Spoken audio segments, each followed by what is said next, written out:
Our challenge back in 1998 when we had Border Institute 1 and Border Institute 2 and Border Institute 3, the tension was between development and the environment, between the economy and ecosystem.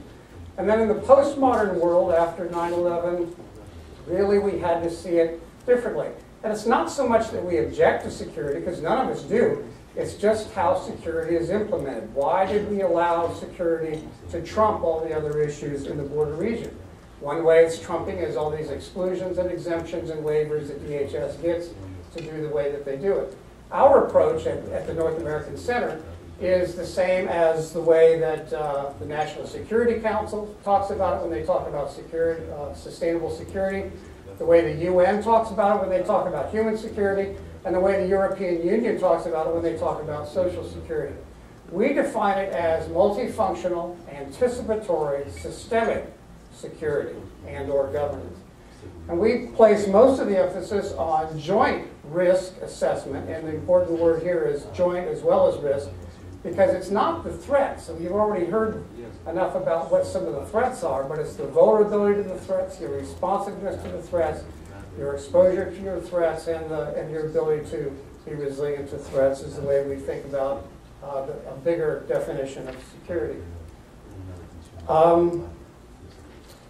The Department of Defense has learned. They've taken 50 years, but they've basically learned a way to do sustainable security.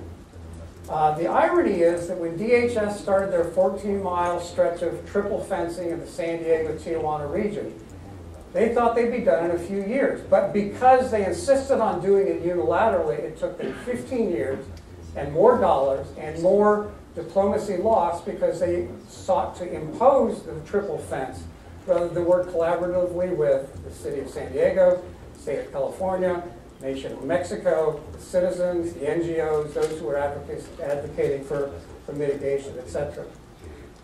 The benefits of cooperation are that you'll get things done sooner, more inexpensively, and with greater rapport. After Border Institute 7 on ecosystems and ecosystem services and biodiversity conservation, we made a recommendation that was later implemented in the form of the Secure Border Initiative, or the virtual fence, because we wanted to see the footprint on the border reduced. Little did we anticipate that SBI-Net would have generators and lights and roads and wires and towers and all this stuff that if you go down to the border and see. So we asked the question, why don't we do security the way everyone else in the world does it with satellites? You all can guess at the precision of satellites to track people, to tell you what they're doing and other things.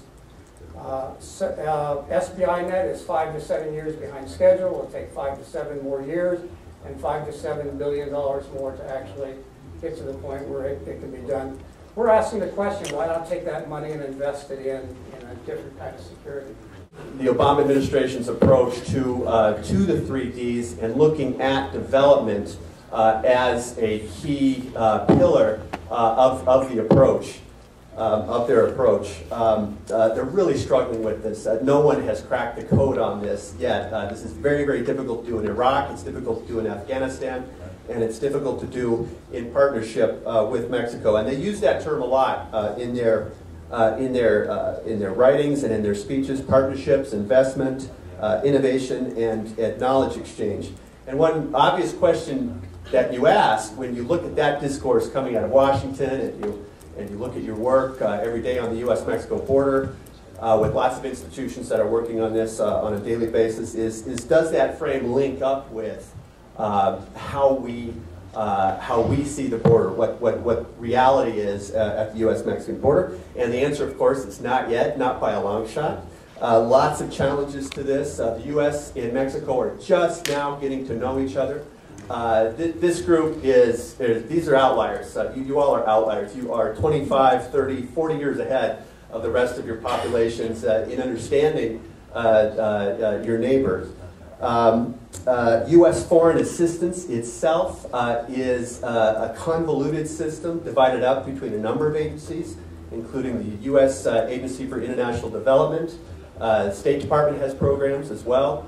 Department of Commerce has programs, and 10 other federal agencies have programs that you could probably lump into under the concept of foreign assistance. As well, Mexico also has to learn how to engage the United States better. I mean, I think this is clear. I think we are moving forward bit by bit. Comprehensive immigration reform is probably coming up. Mexico can take this opportunity to more creatively and effectively engage with the United States on this issue. Rick said to make sure to present some solutions. Very quickly, we go over the all hazards approach in the paper. As I said, this is a concept going back to the Reagan administration. All hazards does not mean the sum of all fears. All hazards is a concept which states that you should use capacity in one area to benefit your work in another.